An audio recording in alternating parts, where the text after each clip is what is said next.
Substance abuse in America has become quite a hot topic, not just in dentistry, but in society as well. I was just reading an article about a doctor who was charged with 25 counts of murder because he was overprescribing fentanyl, which eventually led to the addiction and death of 25 of his patients. That's obviously an extreme story, but we're hearing more and more state and federal cases being brought against medical doctors and dentists and other providers for their contributions to the opioid crisis.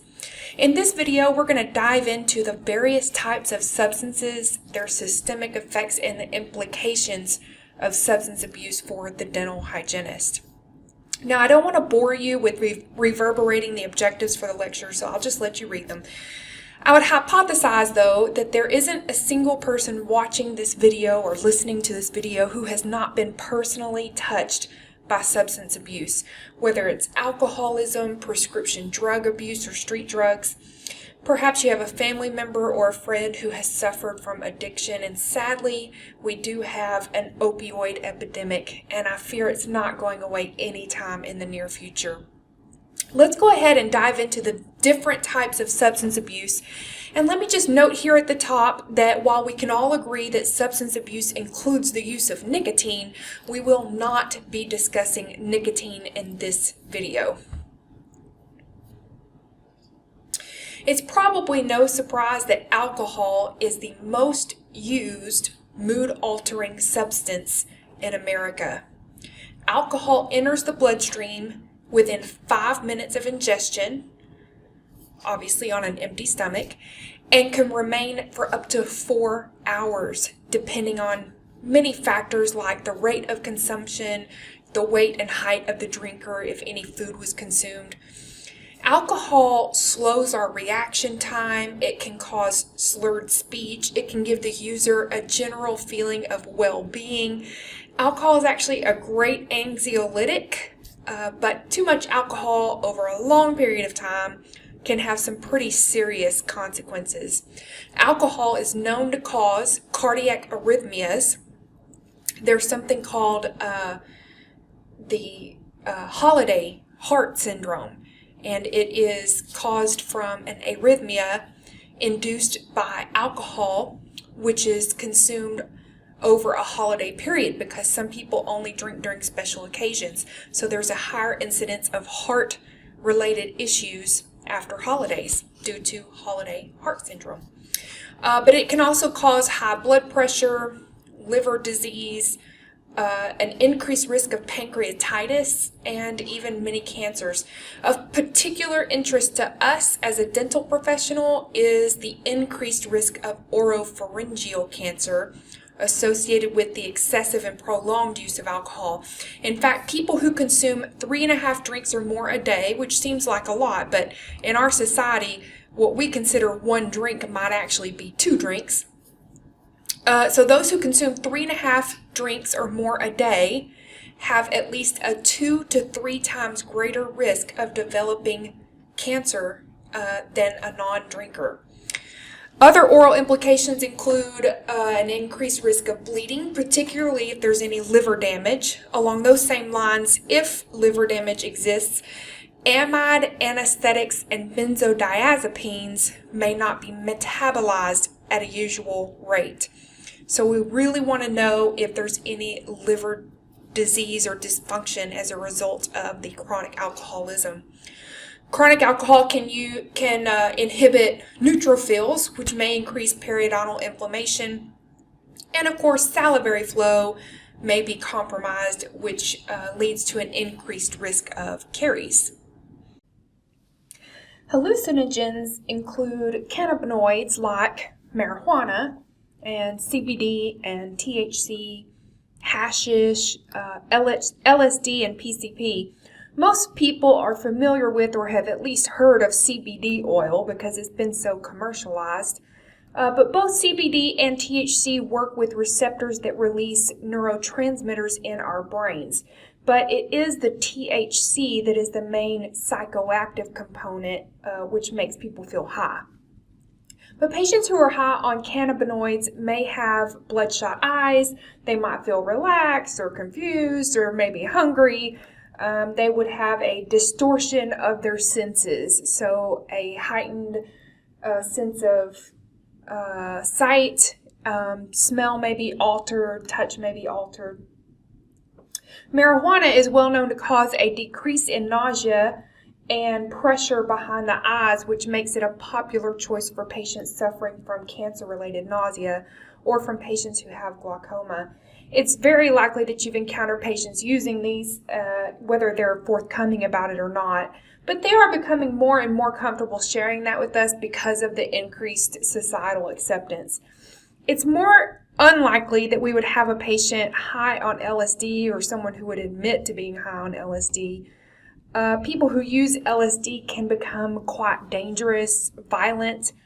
They may have a very distorted reality with hallucinations. They may have a panic. They would likely experience an increased heart rate and increased blood pressure, but a lot of the times they end up with a psychotic episode. So they can be pretty dangerous to us. It's also less likely to have a patient high on PCP, but if you did have one of those patients, they would have a sensory deprivation. PCP reduces the amount of pain sensation someone can have, so they become very dangerous to themselves simply because they just don't feel pain. So they can get hurt pretty severely and not realize it. But they would also have a severe increase in hypertension along with other cardiovascular instability.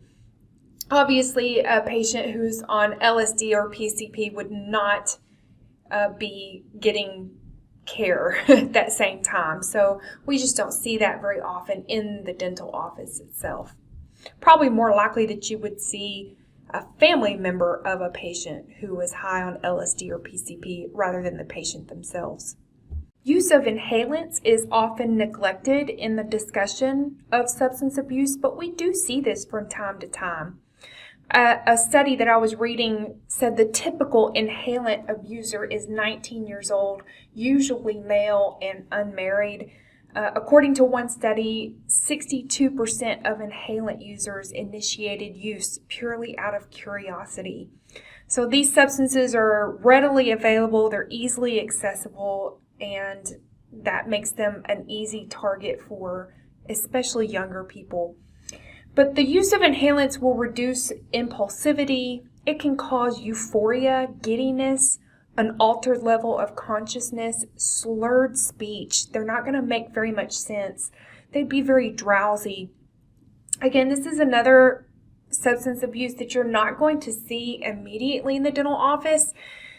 These substances are very fast acting. They have a very short half-life. So by the time they come to us, they're not high anymore.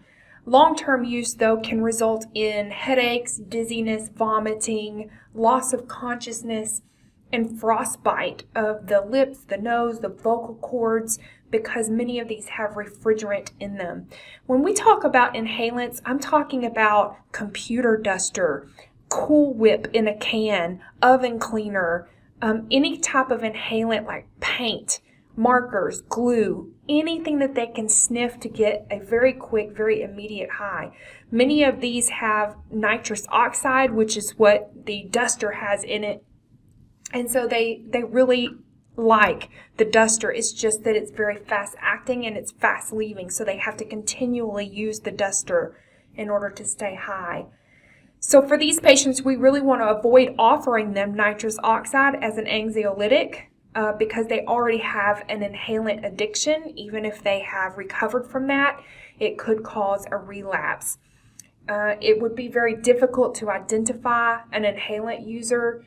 They're not very detectable, but sometimes these patients may have an erythema around the labial border, or in particular, an oral frostbite would be the biggest red flag. I've never personally seen oral frostbite, but I would imagine that it could be very disarming to see that. So that would be your biggest red flag. There are many types of depressant medications, but I'm mostly going to focus on benzodiazepines, or benzos as they're known commonly. Depressant medications lower the neurotransmission levels and depress or reduce arousal or stimulation. So they reduce anxiety, they slow our pulse and our breathing, they lower blood pressure.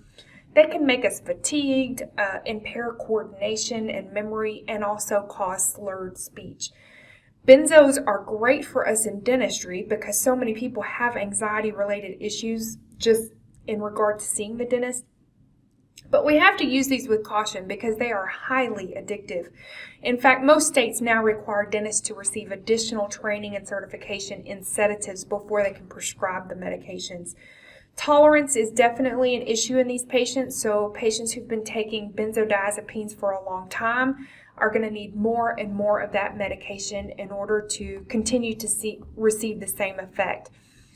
We typically refer to the prescription drug crisis as an opioid crisis, but benzos are highly abused prescription medications as well. Stimulants. Stimulants are drugs that increase excitability of the nervous system. So they increase our heart rate, blood pressure, increase even our metabolism, and suppress our appetite. So some stimulants are used to increase focus in patients that have, for instance, like ADHD or narcolepsy. These are great drugs for them.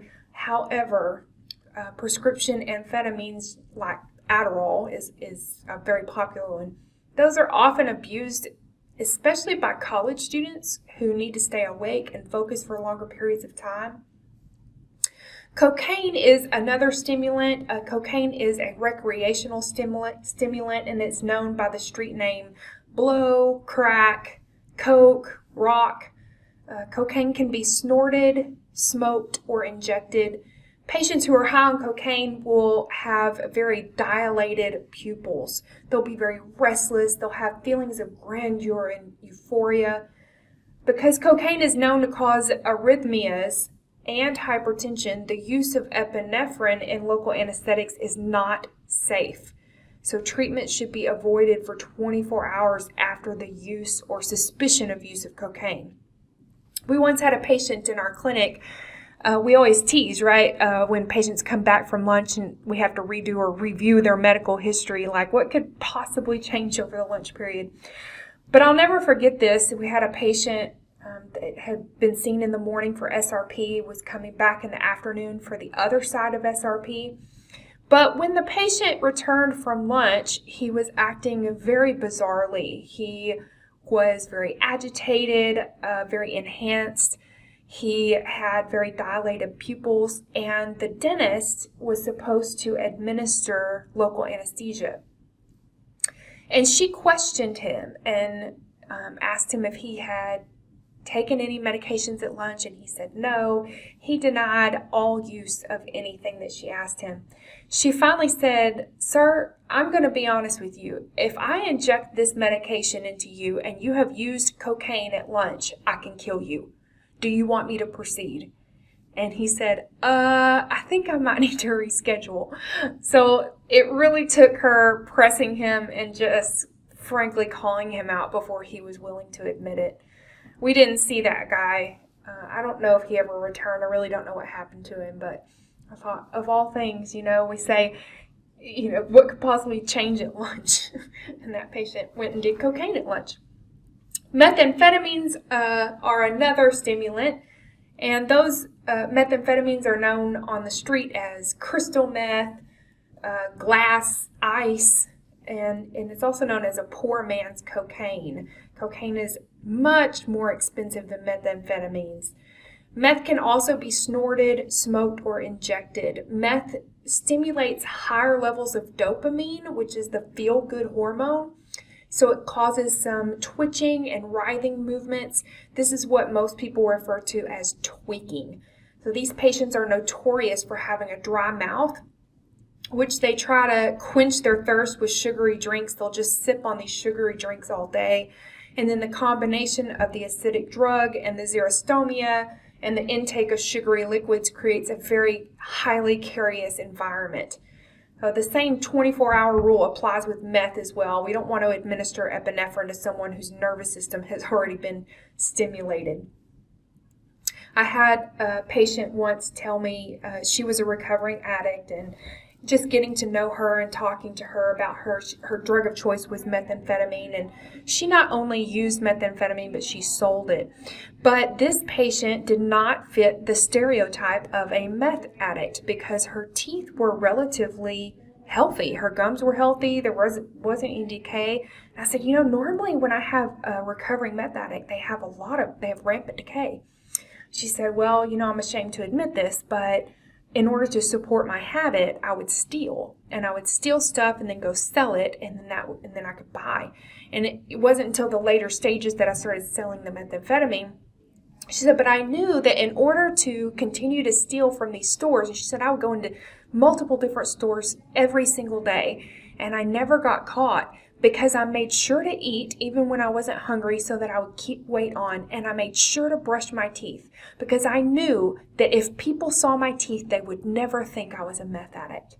And I thought, man, she's really got it down. I mean, she was very manipulative. She was very cunning in her approach to her addiction. So we can't always judge a book by its cover for sure. I would have never guessed that she was a methamphetamine addict. Learned my lesson there. I wish I could tell you how many times I've heard a patient say, I'm allergic to Vicodin, but I can have Lortab. Or I'm allergic to Vicodin, but I can have Norco. Well, that's a really big red flag for us in dentistry because number one, the patient's trying to influence what the doctor would prescribe. And more importantly, number two, Vicodin, Norco, and Lortab all contain hydrocodone. It's just in different doses. So the patient's basically trying to tell us that they're allergic to the lower dose, but they can have the higher dose, which is physiologically impossible. But because of the opioid crisis, it's becoming harder and harder for patients to receive adequate pain control, even when they do have legitimate pain. Doctors are scared to prescribe opioids, and with good reason. I apologize for that in the background. Someone's speaking on the loudspeaker. Studies have shown that taking 400 milligrams of ibuprofen with 1,000 milligrams of acetaminophen is actually more effective for pain control than Vicodin, and even oxycodone, even the higher dosages of hydrocodone.